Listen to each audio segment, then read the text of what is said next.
and welcome to Main Street, East Hampton. This kind of kicks off the season a little bit early, but we're here at the drop-off for the 73rd Annual Artist Members Exhibition, and it's right here at Guildhall, our cultural center. And we are going to be having our opening reception Saturday, May 7th from 4 to 6, and it will be on view through June 11th.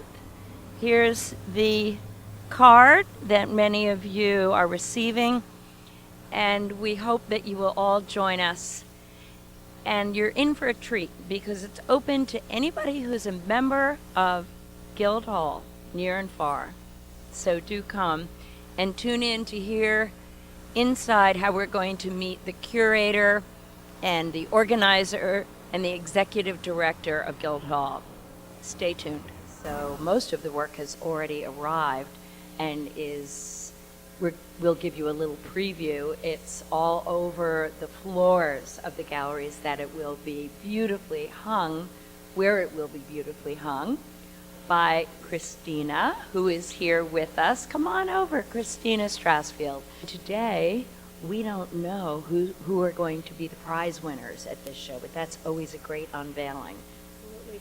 And we unveil it the day of the opening, and Deborah Cullen, who is the museum director at Museo del Barrio in the city, is the awards judge this year. And we're so thrilled to have her because she has just curated some amazing shows, the Rafael Ferrer show, the Nexus show, and the current transition shows, which have just received great reviews, and she's a wonderful eye, so I'm looking forward to her selections. Wow, and does she specialize in any particular type of art? I don't believe so, because I think she really has a varied background, and she has curated shows of paintings and sculpture and actually happenings, so a real mixture. That's so important for you to find someone with that across-the-board taste. Otherwise, I think having one person jury a show or give the awards can be tricky. Don't you think so? Actually, I really like it when one person chooses, because I've been on the other side.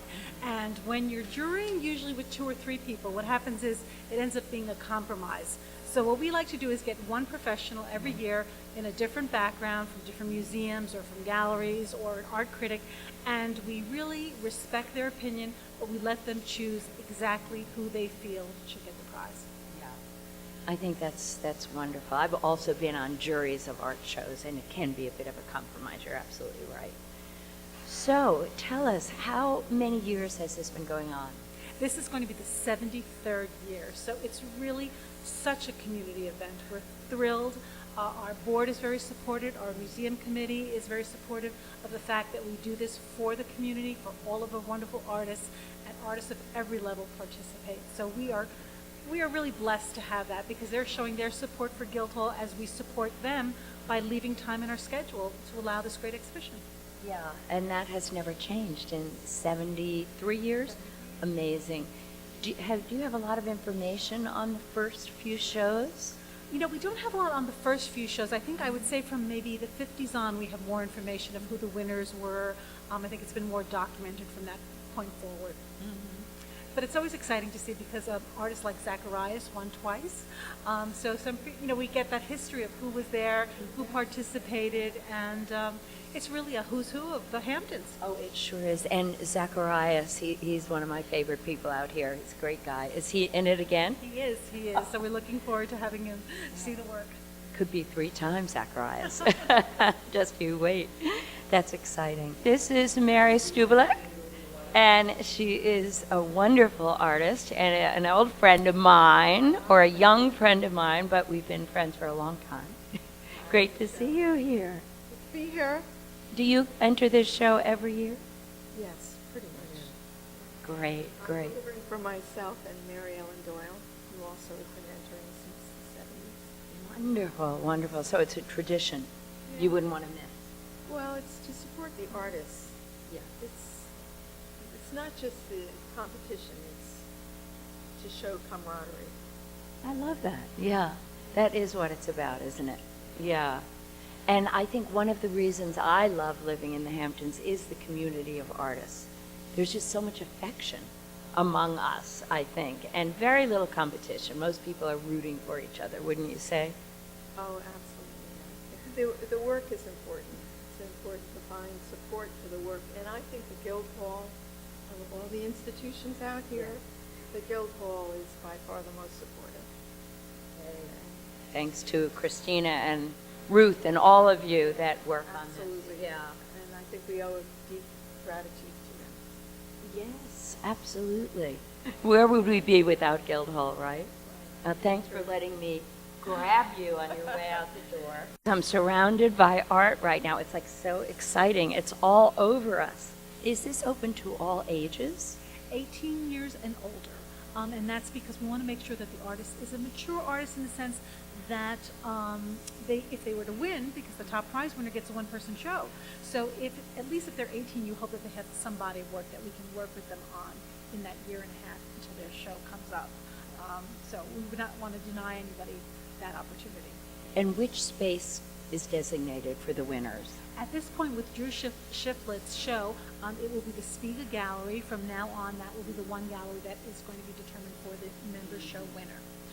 Frank Wimberly will be Frank Wimberly will be following Drew. So we've had the last shows in the main gallery. Yeah. So it's a change then. It is a change. Yes. And that gallery seems like a manageable space for someone caught a little off guard by a phone call. Okay, there's so many feet of space. There's 4 walls, interrupted walls. And in a year and a half, even producing all new work, most artists could fill that, who are truly professionals, fill that requirement. I think that's not too overwhelming, but wonderful. In fact, many artists probably could fill 5 of those.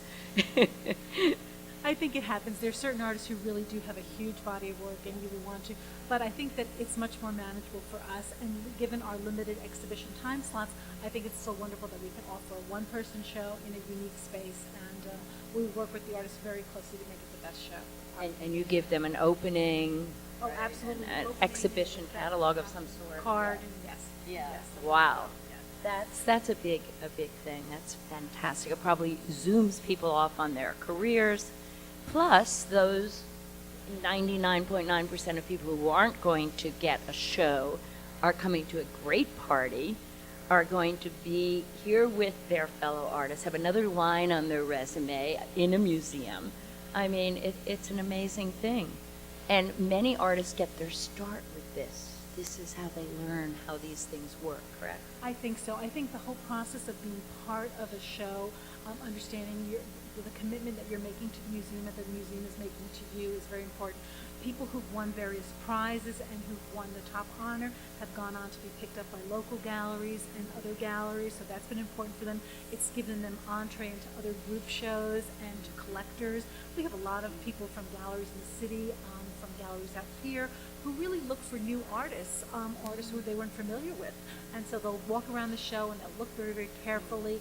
They'll ask for the resume. They'll ask our opinion. Do you know more about this artist? So it's really an exciting time for an artist to have exposure. Yeah. And artists all need exposure. As you were saying, you work in your studio, you're committed to your work, but your work has to get out there. And this is the perfect venue for it to get out there to the public, to collectors. During the opening, we tend to sell, I would say maybe 10 to 15 works right at that opening, because it's an exciting time. People see it, they want to buy the best in show, they want to buy some of the prize winners, and then they just want to look around and pick up a nice work. As you are curating and hanging, I don't mean really curating in this sense, but do you try to put together photographs or watercolors or pastels, or do you do it more by color, or how do you do No, that? I don't specifically put all photographs or whatever. I really try to do it not just color. It really is form and a mixture of all different things. Because sometimes you can get a wonderful black and white photograph next to a beautiful, very colorful painting, and it can work.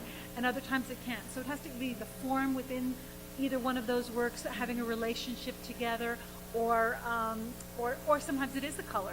But it really varies. It really does. Right. You know, It's it's a never feeling. just, it's a feeling. And if it works, it works. And if it doesn't, it doesn't. Yeah. You're not kidding. It's like when you're painting and someone said, well, what color did you use? How did you mix that?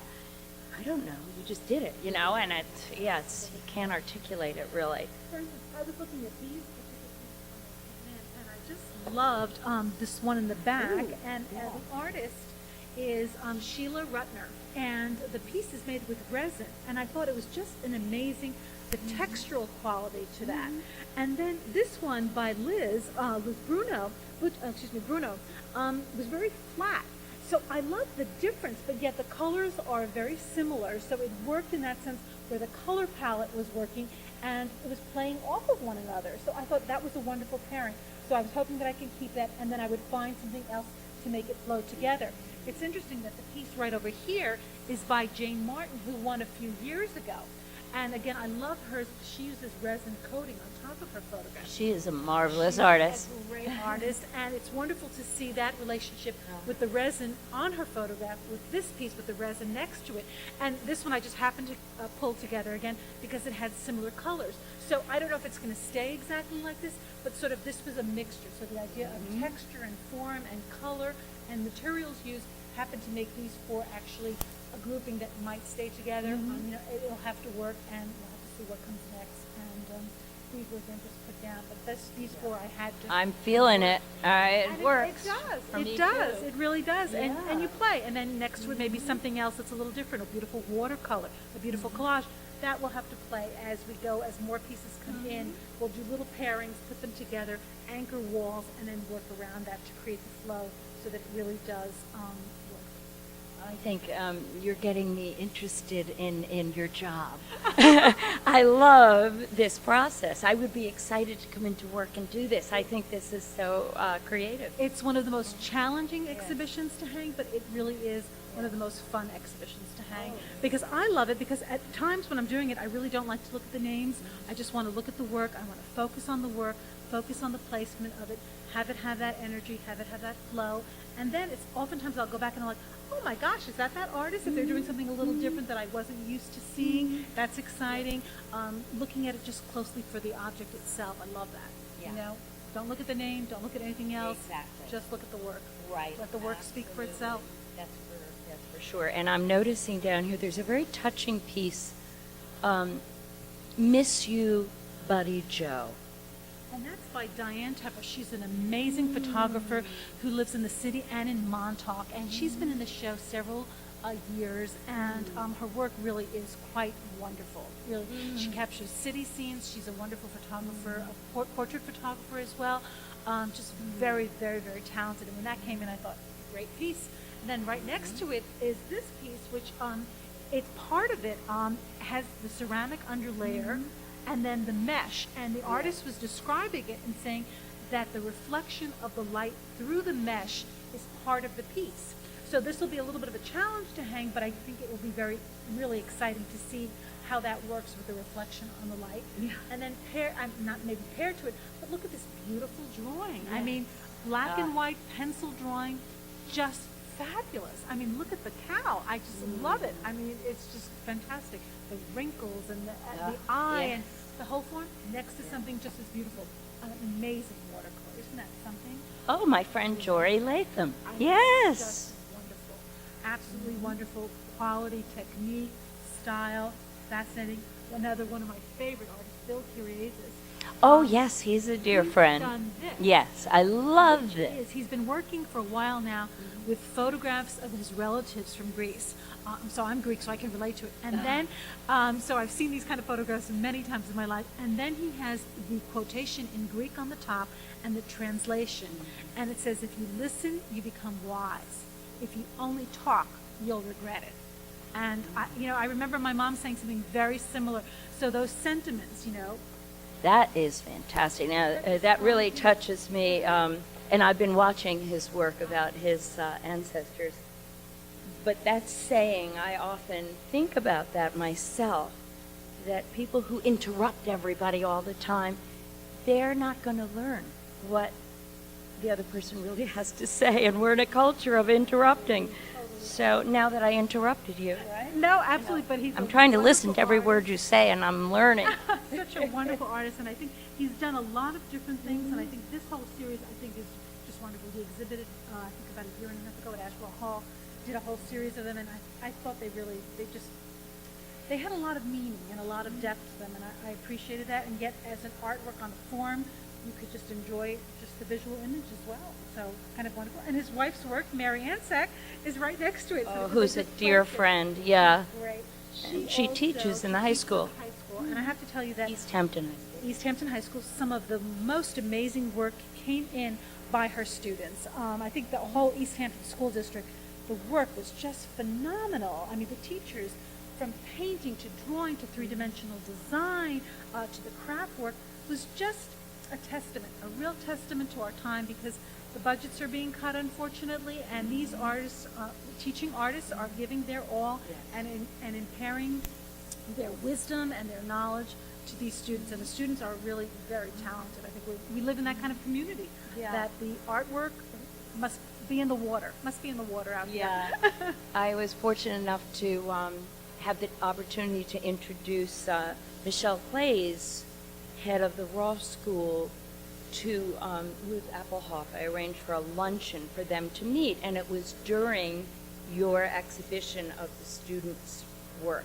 here. And so they were both going on and on about that mesh in the community of all the schools due to this show that you do. It's one of the few places all the schools meet up, and we see the talent all over this large community made up of, 6 communities. Right. It's fantastic to see the young students come in, seeing their artwork in a museum, looking at it, saying, this is mine, and this really will affect their whole life. I mean, who knows? They can become collectors, they become artists, they can become patrons of the arts. That's what we want, patrons of the arts, to support museums going forward for the 21st century. Usually I don't talk about my own children, but my daughter won first prize in photography in a student show when she was a senior in high school, and she just graduated from college. That gave her the confidence to major in studio arts. She's now a photographer on staff at Time Out New York. And it is largely because of the great support of the arts in this community, how much opportunity there is to explore it, and how young people see that their parents can be celebrated for merely being artists, I think it's just a wonderful testament for all of the students, for all of the teachers, for all of the artists. I think we're such as you were saying, a community that celebrates the arts on every level, be it performing arts, being visual arts, poetry, writing, and it's important. It's so important, and it's important that institutions such as Guildhall maintain that integrity to celebrate what is important. Other things are important. I'm not going to deny it, but the arts are equally as important. Right. I was thrilled to see you're doing, I think for one of the first times, you have a friend of mine who's a singing teacher, Marianne Kerner, teaching how to sing for the next couple of months here at Guildhall. And I thought, wow, see, there we go. It's all the arts, as you say. And I spotted Ruth Appelhoff. We'll try to lasso her, too. She's the director of executive director of Guildhall. And would you like to tell us a little bit about some of the other events coming up? Yes, I'd love to. On Saturday, June 4th, we're going to have at 1 p.m. a Meet the Winners, and that's going to be run by Michelle Klein, who organizes this show. She's the person behind the scenes who actually takes all of the registration and gets everything coordinated so it all comes together. So she's a real powerhouse. And she will walk around with all the winners and talk to them a little bit and allow them to describe their piece, their style of work, their artistic statement. It's a wonderful opportunity for people to learn about the artist and to experience the artist firsthand. And what an honor for those artists to have that chance to introduce themselves and their life's work to the community. That's right. And we also have on Saturday, June 11th, there's a website designed for artists. Now, artists really need to get their work out on a website if they can. And the person who will be talking about this will really be giving you hints and advice on how to really do your own website so it doesn't cost too much money, but you can still get your artwork out there so that the greater community knows what you're doing and you're not working again in isolation. I must say, one of the first questions we artists are asked is, oh, what's your website? And as you know, it's quite expensive to hire someone to do that. So many artists do not have that, or they rely on their dealer to promote their work. But there's nothing like self-promotion, right? It really, I always tell artists, you have to have a business card, you have to hand it out, and have a picture of your work on that card, and let people know. You can see more of my work, because sometimes collectors and your average person might be a little nervous about coming to the studio. They don't know what that entails. They may feel that they have to buy something right away. Well, if you have a website, they can go on the website, they can look at it, they can see what the body of your work looks like. You can put prices on your website, you could just put your background, and I think it makes it more accessible for the general public, and also for collectors and for museum professionals who are looking to put group shows together or put individual shows together. If you have a website and you see a beautiful body of work there, I think that a person, it's easier. I mean, I still accept slides, I still accept hardbound materials, but I must admit that a website is much easier because I can look at it several times. It can be updated. If you have new work, you can pop it right there. I can refer to it several times. I can tell someone else, I think this artist is good, maybe you could use them in a show. So it's a wonderful tool, wonderful tool. That's marvelous. And I look at a lot of websites, and it's very interesting to see the variety of them and how some of them are done so that they really enhance the artist's work. And many, though, I find are really not helping the artist. So this workshop is going to be very, very helpful. I mean, I'm excited about that. I want to come. Oh, good. No, I think it is something, because an artist has to know that you can't put every single image that you've ever done in your life. You have to categorize, you have to organize it, and so we will be giving helpful hints. And as a curator, I'm happy to talk to them also about what I like in a website and what I don't like. Yeah. Because I think there are certain things, as you said, it doesn't always help the artist to have a website if it's just a jumbled mess. Oh, yeah. It really has to be organized in a very easy to use and easy to maneuver. What do you look like when you go? What do you look for when you go to an artist studio? Is there something that turns you off, or something that turns you on? that as a curator, every artist wants to know this. Oh, that's a good question. I think that when I'm asked to do a studio visit, I always ask to see material ahead of time, and that's because I want to really make sure that the artist has a body of work that they can show me. When I come to a studio visit, I think that people have to realize that I can't spend the whole day there. I think some artists think that you can look at every single piece of artwork that they've created. So you have to realize that I'm probably going to be there for an hour and a half. That's probably my limit at that point. So prepare pieces of work that you want me to see. If you can lay them out, that's great. If you can't, if we're looking at work on paper, have your drawers ready or have the material ready that you want me to see. Don't be shifting for things at the last minute. Be prepared.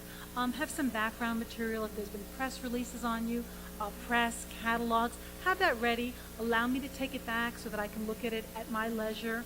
And then I would say, don't be aggressive saying, well, when is my show, or something like that. And I've had that. People are like, well, you come to my studio, when is my show?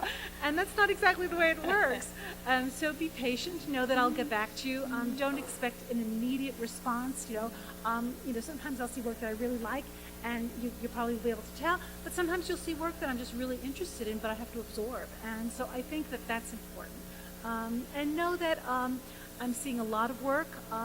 I probably could fill, if I had the museum and I could change and do 200 exhibitions a year, I still would find some wonderful artists that I wouldn't have room for. So I try to do my best to incorporate as much as I can, but we are limited by our four walls.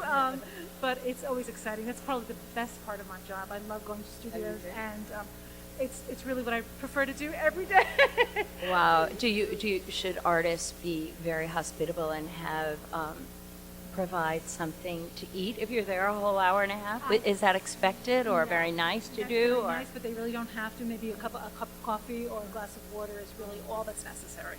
Not Right. even that. So don't prepare a feast. No, don't prepare a feast. No. And how do you feel about going in and seeing everything hung on the walls in a decorative style in their house? They say, well, come into the guest room, the living room, the dining room. It's all my work. Do you find that, though, very professional? Or I've heard that can be looked at by curators as a bit not done. I've had the experience both ways. I think that artists who celebrate their work want to show it, and why shouldn't they show it in their home? I think it's fine. I've been into people's bedrooms. I've been into people's bathrooms, and there's amazing artwork in their bathroom, and that's fine. I don't. It doesn't bother me. I could see that some curators might not like that. It doesn't bother me in the least. How about it being framed versus unframed? Not a problem. Again, I'm so used to seeing work, pull out the drawers, and if there's a stack of works on paper or things that are unframed that are put together, it's not a problem. I just don't like it when they have to say, well, I know I have a piece and it's in this rack, but I'm not sure which rack, and they're pulling out 20 different paintings and it's not the painting that they want to show me. Yeah. That to me I think is really be prepared. Just have you can stack your paintings up. You can just have them ready. I'd go down to basements to look at work. If it's a basement, I would prefer if it's not heated, not to do it in the winter. Because I was at a studio Picky. that it was so cold I couldn't even concentrate anymore, because it was in the basement, and I have no problem with it, but I was like, wait till the spring next time. Don't do that. But otherwise, I'm more than happy to look at work. How do most artists feel about showing work that is in progress? I personally feel very uncomfortable doing that. I think either someone's going to say, oh, that's great, and you're not nearly finished with it, and you go, if it's great already, I'm going to lose my inspiration.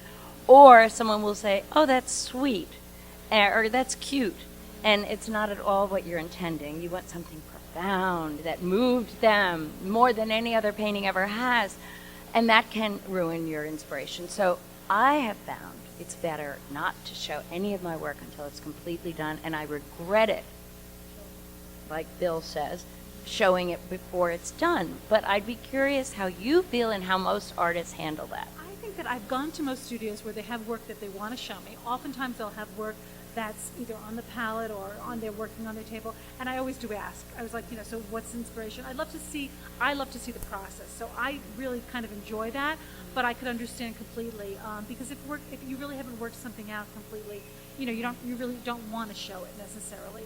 But It's kind of like meeting someone that's very important to you in your hair rollers, and you've got cold cream on your face, and it's not how you're going to present yourself later. So, but that's just me. Other people I know are very keen on that. And I also sometimes will go to see a work, see their studio. They'll have a work in progress, and years later or a year later, I'll go back and the work will be finished. And it's interesting to see how it started out, and what the momentum was. Has the momentum totally shifted? Was the artist going in a completely different direction? I try not to influence when I'm looking at work that's in progress, because that can happen. You can say, oh, and I'm always just asking, so, what inspired you to do this?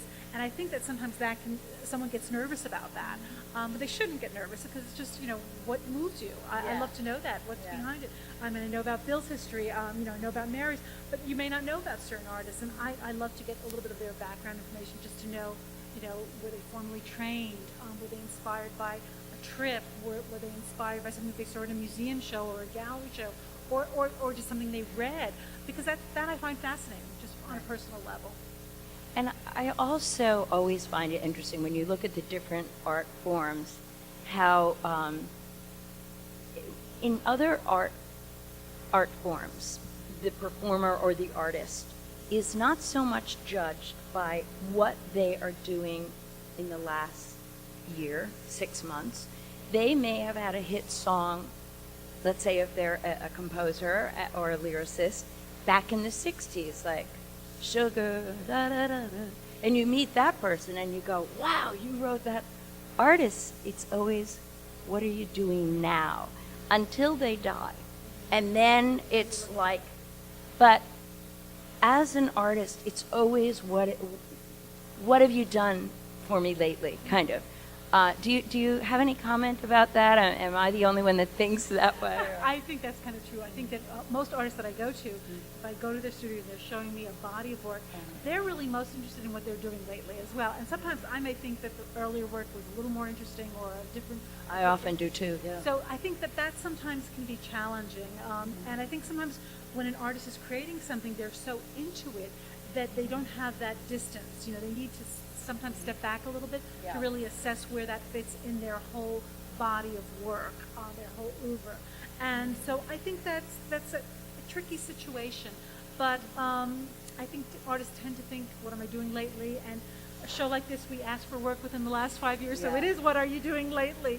That Yes. is, and you're being judged on one particular piece, while the judge, usually, we try to get a judge who doesn't know their body of work, who's coming in, who really doesn't have preconceived ideas, which I think is really important. So they're coming in and they're judging what they see, which is challenging because you're looking at 350 plus works. But I think that is, that's the way it is for this particular show. And I think a lot of work shines. I would hate to be the judge for this show because I think it is a challenging one. Yeah.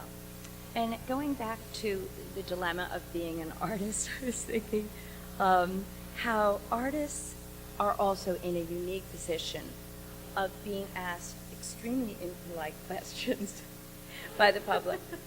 If one is to meet a doctor, you don't say, so have you been doing a lot of work lately? A lot of surgery. Did you do any surgery last week? And then how much do you charge for a nose job? But with artists, it's always, how's the work going lately, today, yesterday, and how much are you asking for your pieces? People do not ask other professionals about that. Even a Broadway star, they don't say, how much did you get for that? and the whole public knows about the artist too. The prices are right here. And I know I saw the American Watercolor Show at the Salmagundi Club last week. And there was one painting there that didn't win an award for $20,000, well worth it. Gary Akers, one of my favorite watercolorists. And most of the other work was $2,000 and $3,000. Many of those, because watercolor is like the jazz is to the music world. I always feel as a watercolorist that we are that to the painting world, because we could work for 6 months on a watercolor, and they'll say, "Oh, it's a watercolor. Was that the study? Yeah, the study for your oil?" But anyway, the point I'm making is that price is so apparent, and then sometimes it has nothing to do with who's going to get the awards and the accolades. But then again, price for artists is usually earned. It's like real estate. It's what the, yes or no? It's such a touchy thing, because I would have to say that there's some artists here who I think are such accomplished artists who've been working for a long time that maybe haven't gotten that recognition. Do I think their worth is worth $20,000? Yes, I really do. But unfortunately, they don't have a dealer or they don't have the market to sell it at that price. Is some painting worth $1 million? Yes, some are. But it's so the art market is such a whole other world, and it's so difficult because I think that all of this work warrants a great deal of respect and a great deal of support, and the economic support is one type of support. And someone buying something or you're selling it, it's your child, right? You're creating something. It's something that is of you, and I think it's very difficult to set a price, to release it to the public, someone to sell it to someone so that it's no longer part of your possession. It's theirs, but it's what artists have to do to survive. It's a difficult thing. I think that just as photographs, unfortunately, don't yield as much money as paintings, and there's that hierarchy which should not exist anymore. It really shouldn't, because I think each artist puts tremendous care and energy, and certain artists, as we know, can mass produce their work because they have workshops and so on and so forth. And I know de Kooning was selling a Xerox back when there were Xeroxes at the Ashwaubenon Invitational, and it was $7,500 for a little 8x10 Xerox, and someone bought it, of course, and so it is very subjective and earned over a lifetime. The going rate. Well, it's funny because again, we do the Clothesline Art Sale here, and I have to tell you that there's some amazing work that comes in even at the Clothesline Art Sale, which is just a sale, not a museum show. And I think people who take the care to really look at the work and really judge the work themselves, that's what they should be doing, and not looking for the name and not looking for some recognition. They should have something that inspires them. Looking at the work should speak to them. And when people say, "Well, what should I buy?" I say, "Buy what you like. Buy what you like. Buy what you want to live with. Have that painting on your wall and have it become part of your home." I have my children artwork that I have up, every time I get something new, they're like, no, don't take that down because it's part of our life. You know, Yeah. we've lived with that painting, and we're not going to take that Ray Farron down that we have in our kitchen Oh. because that's, you know, there's a beautiful Farron's little Ray right Farron there. there. Yeah. I noticed. I'm lucky to have a beautiful Ray Farron Ooh. painting in my my kitchen, and I've had it there since the kids were little. And I bought something else, and I was going to move it. They were like, no, they want to be sitting at that kitchen table looking at that Ray Farron, Yeah. and it gives me great joy. So, yeah, I said, no, I'm not going to change it. I'm going to leave that. We'll find someplace else for this other work. But you have to buy, and you have to live with art, and you have to enjoy the art, and the monetary aspect, unfortunately, is a difficult one. And you know, I feel for artists, but I think in this economic climate, it is hard. It's hard to sell art. It's very hard to find lots of different venues, and whether you're selling out of a restaurant or a gallery or whatever you can do, I think more power. Yeah, and now with all the technology, there are such fabulous like giclée prints and so forth. You can hardly tell the difference between the real thing and the print. But I have another question for you, as these artists are all, or many of them, are trying to develop their careers. How important do you feel it is to show in Manhattan compared to in the Hamptons? This is a touchy subject because as much as we all love the galleries out here and wish them well, there's a certain cachet to saying, I'm going to be in Manhattan, no matter where it is in Manhattan.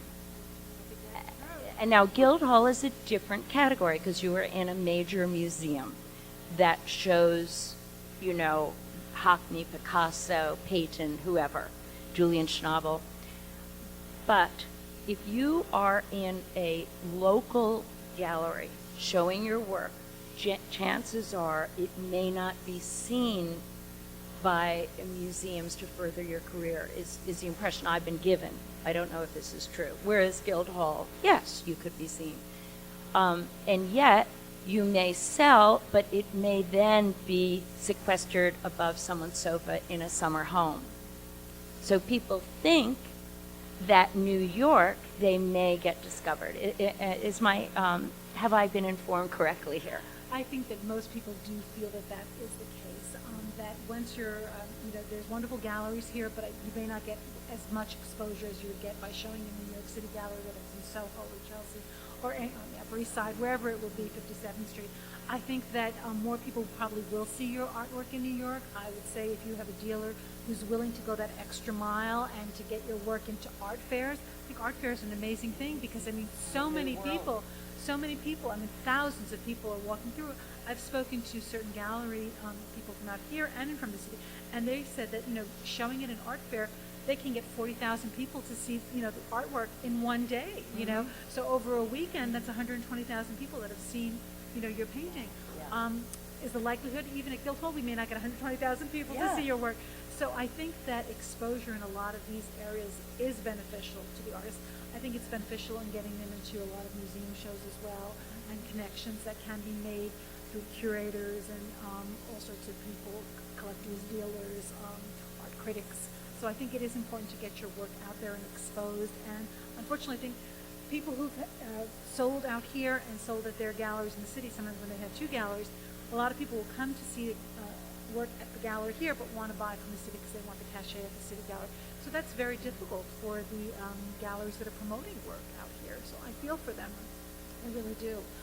And loyalty toward whatever gallery you go with is such a mistake so many artists make, I think.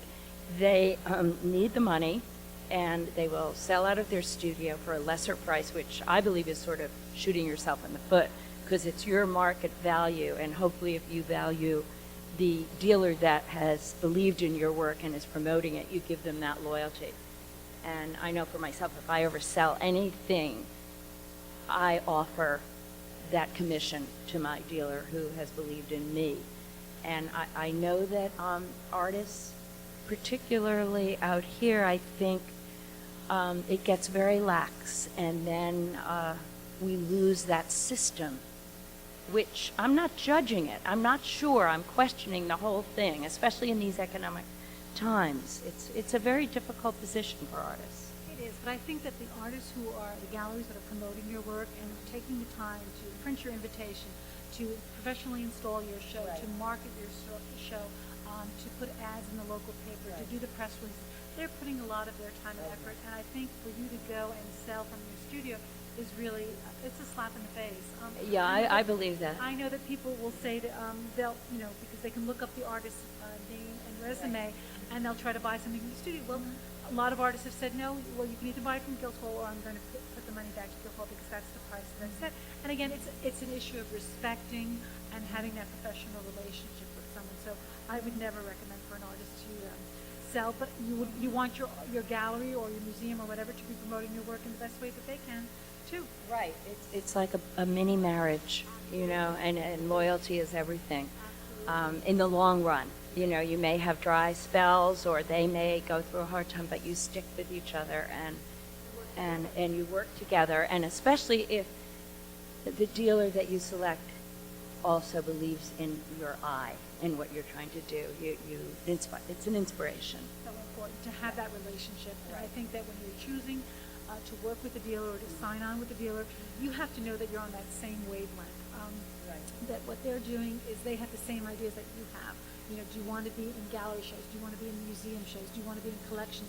These are all important venues that you have to follow and see and make sure that that dealer knows collectors, knows museum curators, knows other dealers outside of the area that you're in. Perhaps dealers that are in Chicago or somewhere else where they could do joint ventures. That's a very important thing, so your work can be seen across the country. Exactly. And if you're loyal to your dealer and you get an opportunity elsewhere, you say, well, why don't you two talk and work something out? Again, it's like also in sickness and in health. It's as women, we have to pause at times to bear children, to go through this or that, and hopefully, it's just an arrangement that works for both very well. If you take your career seriously, I think that's one of the most important key factors. Great. So I think we have covered so much more than even this one wonderful show. We've kind of gotten into the whole, your viewpoint and this wonderful conversation about the viewpoint and being able to pick your brain here for us artists on